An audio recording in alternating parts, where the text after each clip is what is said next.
Senate Committee on Army is completely against the pardoning of former Boko Haram members. Senator Ali Ndume believes it is wrong to pamper this extremist. He does not support the federal government's plan of de-radicalization and reintegration of repentant Boko Haram fighters. I am Tijesu Adeoye. You're watching the Hallowed Chambers.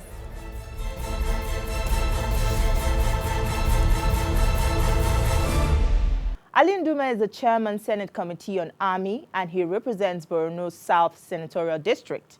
His area has seen terror, destruction and deaths. So whenever he talks about the decade-long insurgency that has not shown signs of slowing down, he speaks as a victim. In his capacity as the chairman of the Army Committee, he wonders why the federal government is so much interested in pardoning members of a group that gruesomely murdered thousands of people and destroyed properties worth billions of dollars. He also queries the budgetary allocation to the Army, saying it is grossly inadequate.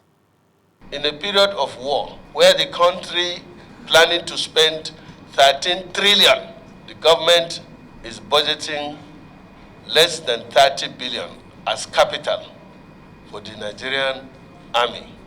And there is no guarantee that these monies will even be released 100% to them. Once we hear all these issues of those that are involved directly or indirectly in Boko Haram activities, they should be brought to book and used as an example to deter others. But so far, I think we have not been up and doing on that. I'm in disagreement with the government on the issue of de-radicalizing and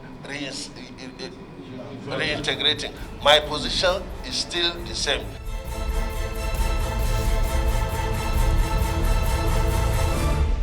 ₦380 million has been proposed in the 2021 budget for the trial and prosecution of Boko Haram members. This is out of the ₦2 billion proposed for civil litigations, prison decongestion, and other administration of criminal justice system and payment of international legal obligations by the Ministry of Justice.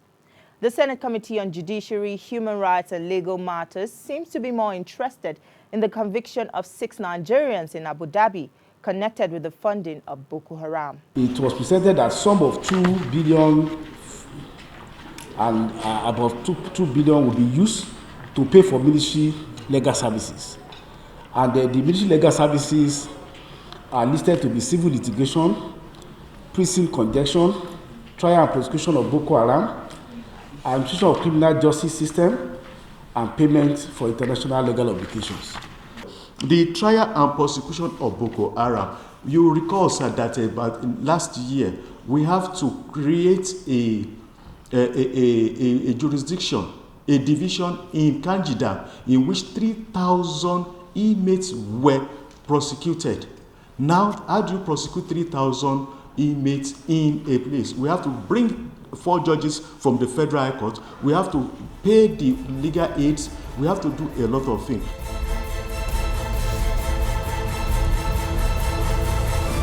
Lagos is still reeling from the effect of the damage caused by violence that came at the twilight of the NSAS protest.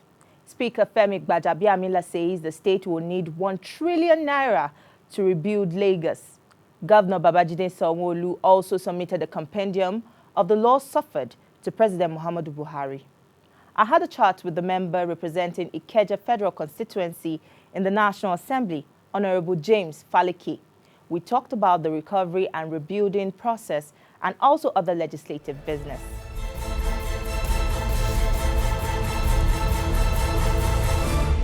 We all saw the devastation in Lagos State, how hoodlums took over the NSAS protests, looting, destruction of properties, attack on police officers. And I'm sure by now you must have paid a visit to Lagos State, especially your constituency, where we know that some of these events played out. What is the pulse of the people of Lagos State? How are they taking this? Destruction of properties and lives and properties was a devastating one, and our people took it in a very, very sad mood. And so, of course, I paid a visit. I saw it firsthand myself. I was at Ojodu police station, where, of course, all the properties there were burnt down. The shops, the adjoining shops there were burnt down, looted and burnt, according to them.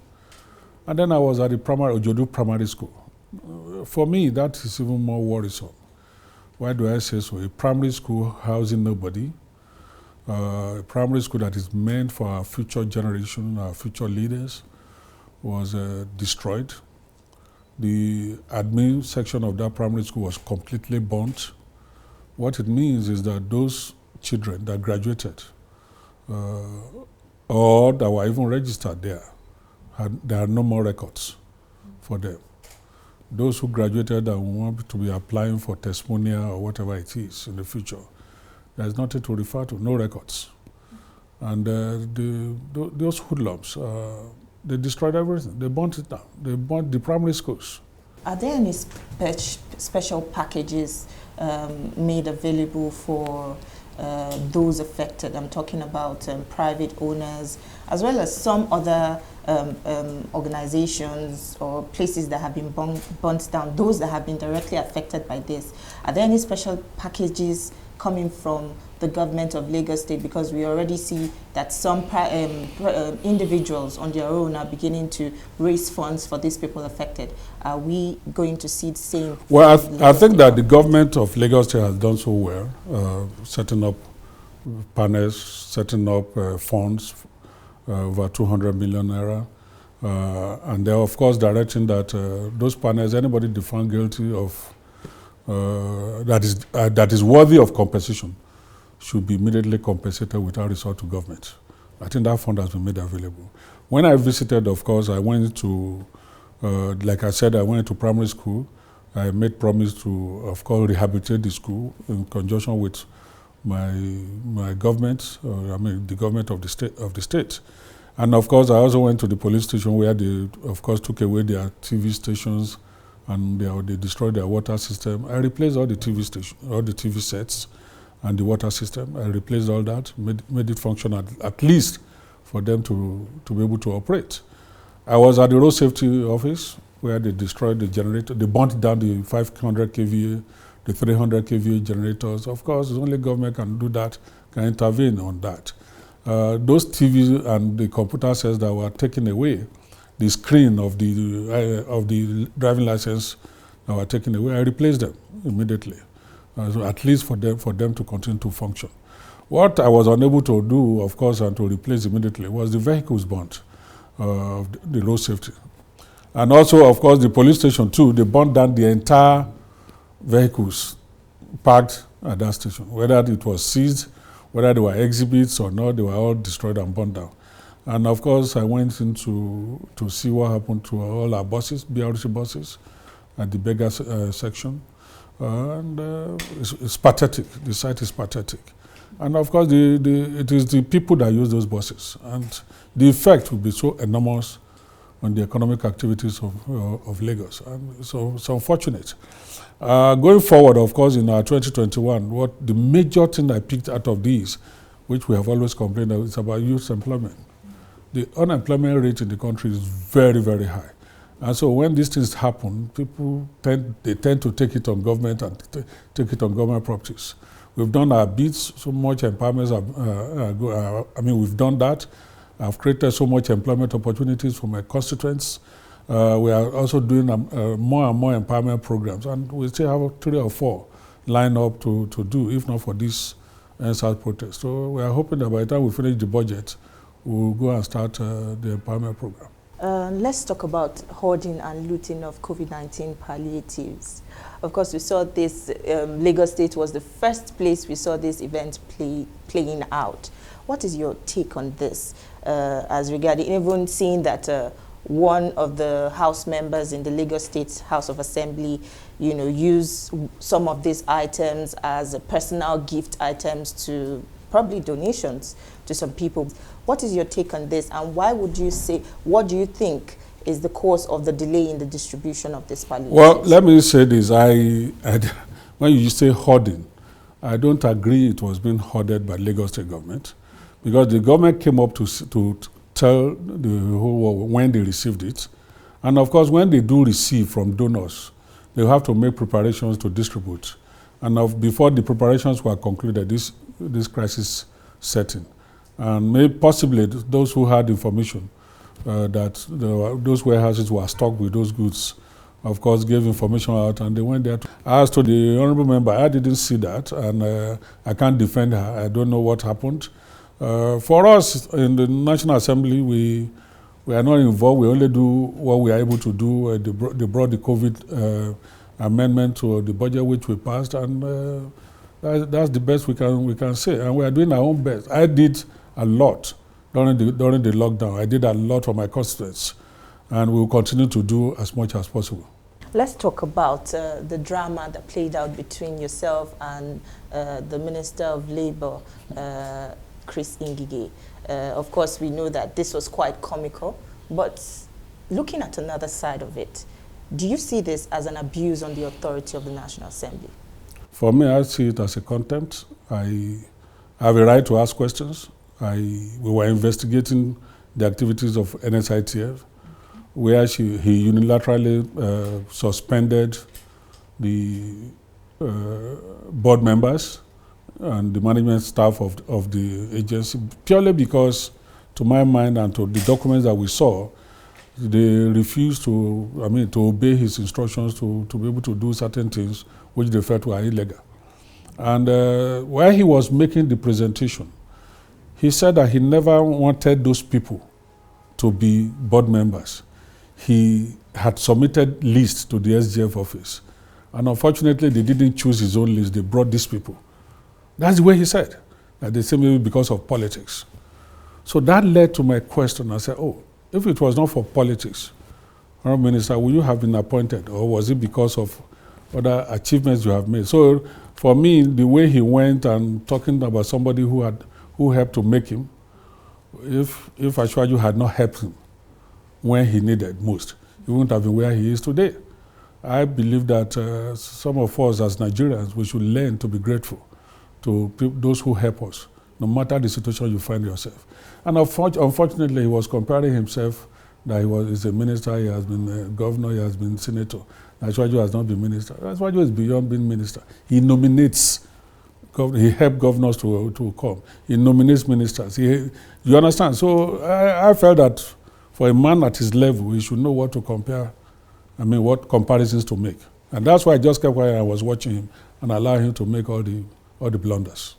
We know that the National Assembly is currently holding budget defense sessions at both chambers of the National Assembly. Mm-hmm. And the common complaints and the common concerns raised is these funds. Some agencies are complaining that the funds allocated to them are not even that sufficient to run a fiscal year. Mm-hmm. And even one lawmaker actually said this budget is actually lopsided in favor of some agencies while others are made to suffer. As the chairman of the House Committee on Finance, what is your position on this? Do you agree with this? Well, I think that agencies are set up to run affairs of government. And priorities of government are based on what comes up from the budget. The government sits down and look at their priorities. What are the programs we have? And they design the program in line with available funds. For us, we can't have every agency having the same amount of money they request for across board, because, of course, like you know, the economy is not too buoyant, coupled with the effect of COVID.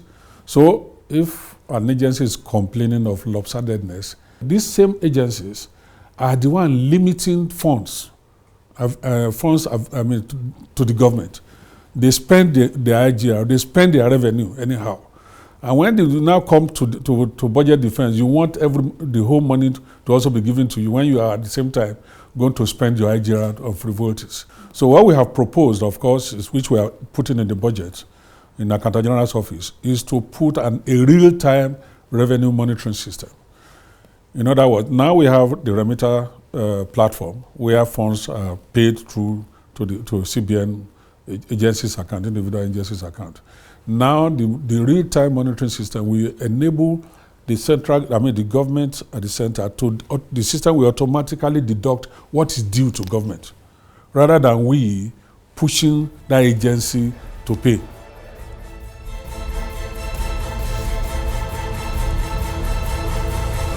The calls for restructuring is gaining traction across the country. Lately, the emphasis has been placed on devolution of powers between the federal and state governments. During the week, I had a chat with Owele Rochas Okorocha, representing Imo West Senatorial District in the National Assembly. He feels many of those advocating for restructuring are doing so for selfish reasons. He wants the focus to be on good governance and devolution of powers. This question of restructuring has become like more or less a national anthem, especially by some of our leaders, very respected leaders that I hold in a very high esteem. But up to this time, nobody has come up with a concrete meaning of the word restructuring when it's applied to the Nigerian situation, or to the Nigerian nation. To most people, restructuring means giving powers to the 6 regions of Nigeria, distinct powers. To some other people, it's more of decentralization and devolution of power. And to others, is to bring about the ethnic line, taking the ethnicity line that have divided this country. This is where I'm really against the whole essence of restructuring. If it's to bring about ethnicity and tribalism and people now becoming to themselves. This is our nation. Nigeria is our nation, and we have no other country but this country called Nigeria. And if we have to talk about restructuring in the sense of devolution of power, in the sense of making sure there's good governance, then I'm for it. But if devolution means regional power, getting ethnicity to play a big role, what I would rather propose right now is what is called systematic devolution of power, such that we don't go into constitutional amendments. Because, listen, it's about leadership. If the executive decides to devolve power, they can do so without necessarily going to the National Assembly. What do I mean? You have the power. You could say, listen, execute this power on my behalf. That's devolution of power. Governors take more of these powers and do it. And make you the chief security officers of your state. Not the way it is now, that you may take charge of security in your state. Then, but we are still in control. But power is too much at the center. That's why you have Federal Ministry of Works having to travel from here to a village in Oboko, my village, to do roads. I mean, that's too much of travel. And with that, Esther Code comes in and all the bureaucratic bottlenecks of government.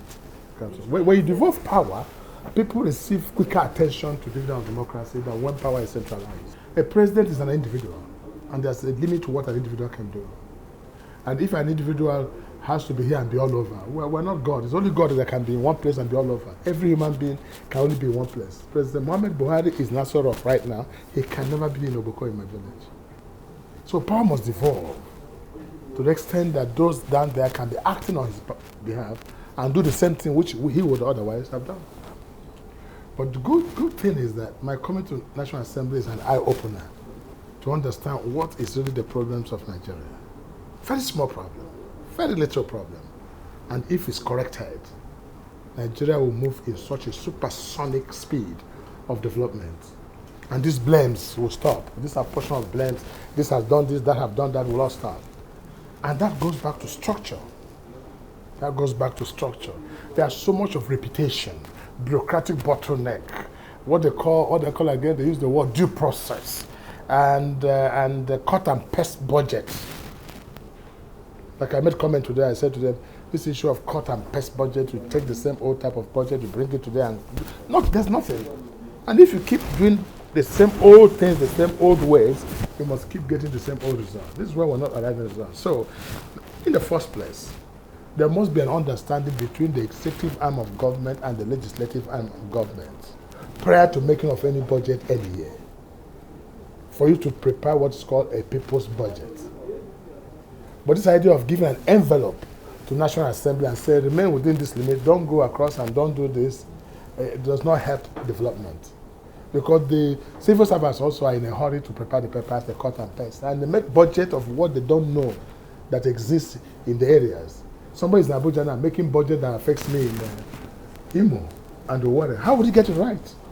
But if the people who represent people are carried along in budget making, then they will tell you what exactly is their need.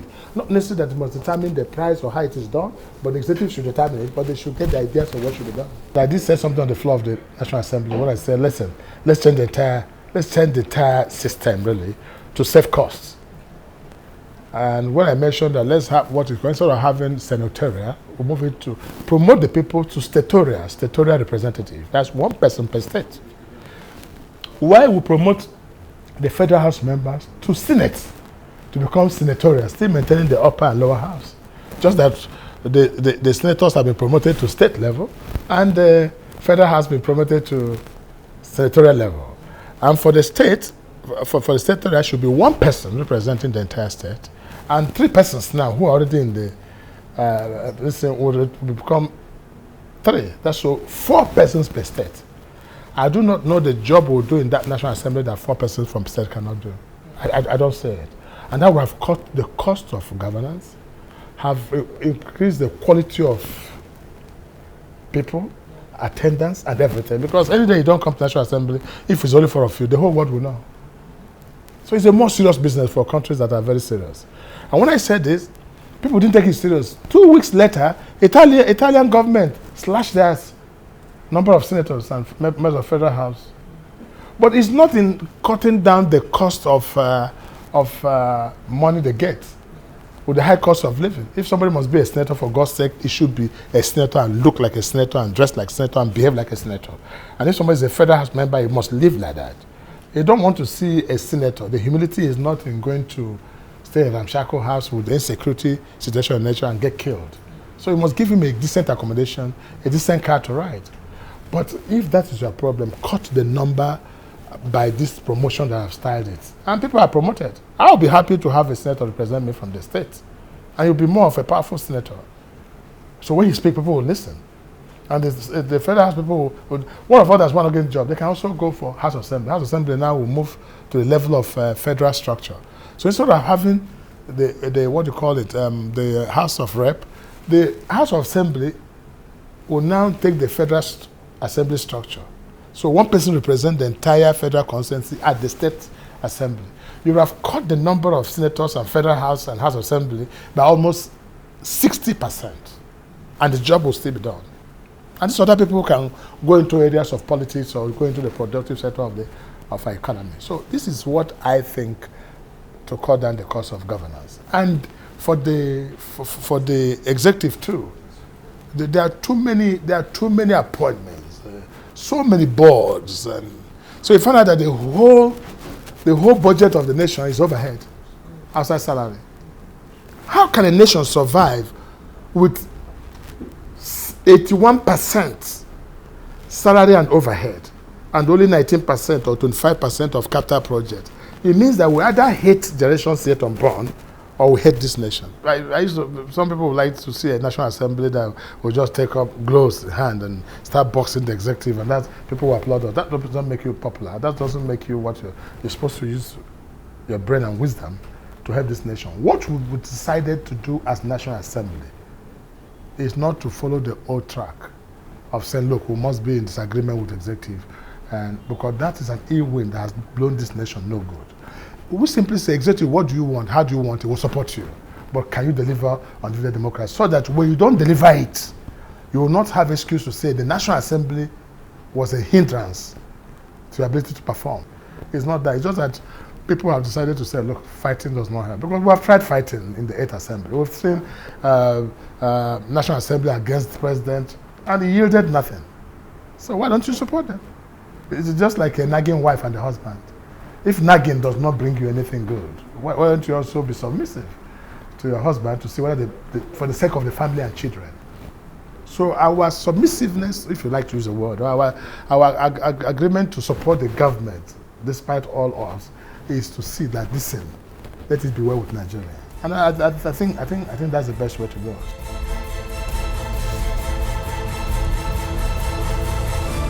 The House of Representatives will be waiting to hear from the Inspector General of Police within 1 week to submit the list of slain personnel to the Office of the Speaker for adequate compensation. The House Committee on Police Affairs also agrees with the police chief that 11 billion naira budget proposal for the police is inadequate. Unanticipated crises such as the global threat of COVID-19 pandemic came, unprepared and no funding, NSAS protests and the aftermath destruction of police national assets will require funding to bring back the structures back to life. There is non-availability of a budget line to cater for police special operations in the country, and there is a negative impact in the personnel deployment and operational management of various security centers.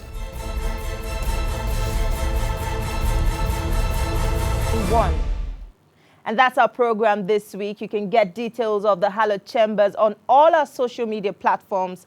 Also follow me on Twitter. My handle is Tijesu Adeoye TVC. See you next time.